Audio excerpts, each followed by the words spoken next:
सुप्रभात। आज इस वीडियो में हम भाषामणि बुक का पाठ 1 वंदना, जो कि एक कविता है, उसका रिवीजन करेंगे।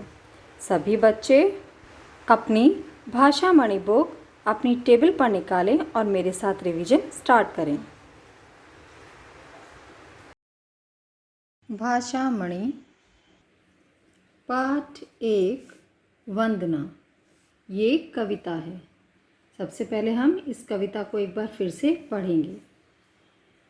भगवन हमको वर दो ऐसा, हम में ऐसी शक्ति हो, करें सदा हम पर सेवा, बल बुद्धि और भक्ति दो। कटु वचन से दूर रहें हम, मृदु वचन ही कहें सदा, झूठ की हम पर पड़े न छाया, सत्य वचन ही कहें सदा।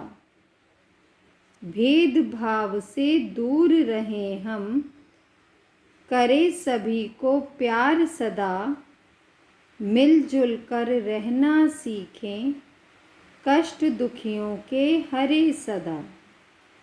एक बार फिर से पढ़ते हैं, सभी मेरे साथ पढ़ेंगे। भगवन हमको वर दो ऐसा, हम में ऐसी शक्ति हो, करें सदा हम पर सेवा, बल बुद्धि और भक्ति दो। कटु वचन से दूर रहें हम, मृदु वचन ही कहें सदा, झूठ की हम पर पड़े न छाया, सत्य वचन ही कहें सदा। भेदभाव से दूर रहें हम, करें सभी को प्यार सदा, मिलजुल कर रहना सीखें, कष्ट दुखियों के हरे सदा। जिस धरती पर जन्म लिया है, उस पर हो बलिदान सदा, जय भारत माता, जय जय भारत कहे सदा।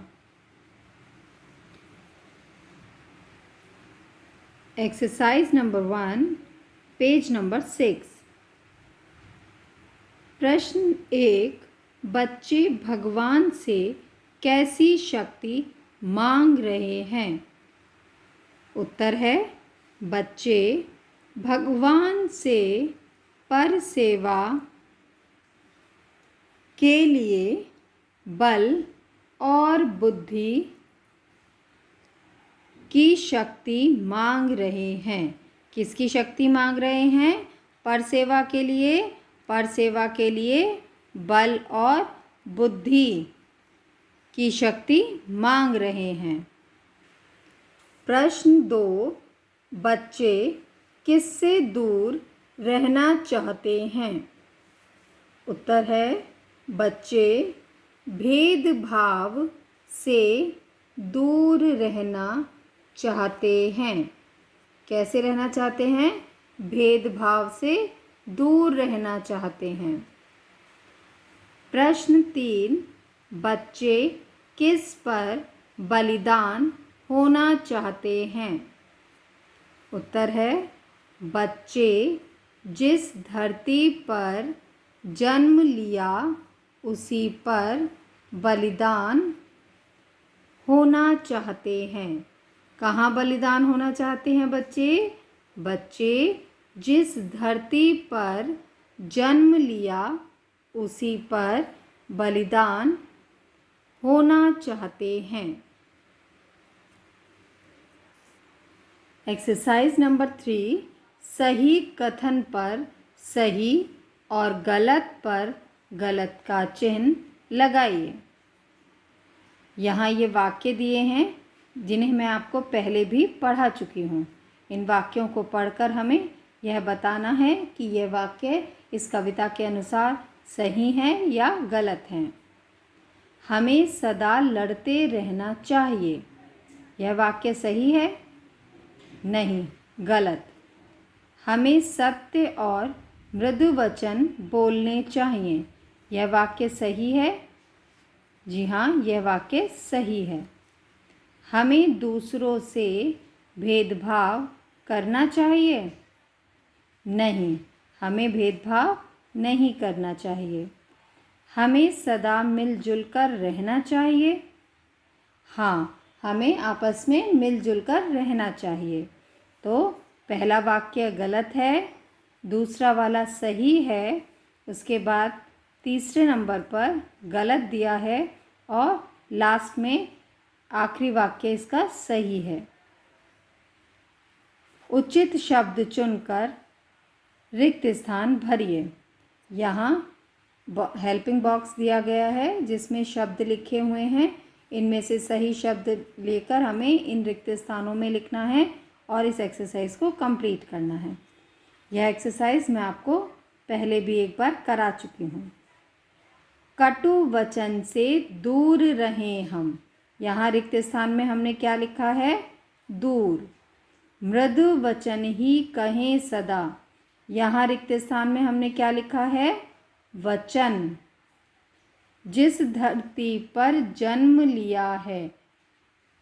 किस पर? धरती पर। तो यहाँ रिक्त स्थान में क्या लिखा हमने? धरती। उस पर हो बलिदान सदा। यहाँ रिक्त स्थान में हमने क्या लिखा है? बलिदान। पहले रिक्त स्थान में लिखा है दूर, उसके बाद वचन, उसके बाद धरती और सबसे आखिरी में हमने रिक्त स्थान में क्या लिखा है? बलिदान। भाषा ज्ञान। विपरीत अर्थ वाले शब्दों का मिलान कीजिए। यहाँ विपरीत अर्थ यानी कि एक दूसरे के उल्टे अर्थ रखने वाले शब्दों को आपस में मिलाना है। जैसे कटु मृदु, झूठ सच, भेदभाव समभाव। समभाव यानी कि किसी में कोई अंतर न करना। दुखी सुखी। नीचे दिए गए शब्दों में आए स्वरों पर गोला लगाइए और स्वरों को सही क्रम में लिखिए। मैंने आपको जब वर्णमाला पाठ का रिवीजन कराया था तब मैंने आपको स्वरों और व्यंजनों के बारे में बताया था। यहाँ इन शब्दों में जो स्वर हैं उन पर हमें सर्कल लगाना था, गोला बनाना था। ए, उ, अ, ई, औ, ई, आ, ओ, ए, ऋषि, अंग, उ। मैंने आपको पढ़ाया था कि अ से अह तक के सभी वर्ण स्वर होते हैं। नीचे दिए गए शब्दों को शुद्ध करके लिखिए। यहाँ दिए गए शब्द अशुद्ध हैं यानी कि इनमें गलतियाँ हैं, इन्हें हमें सही करके लिखना है। बलिदान बलिदान, प्यार प्यार, झूठ झूठ, जन्म जन्म। ये समस्त अभ्यास कार्य हम पहले भी पढ़ चुके हैं। आज हमने इसको एक बार फिर से पढ़ा। अब सभी बच्चे इस कविता का और इस अभ्यास कार्य का बहुत अच्छी तरह रिवीजन करेंगे।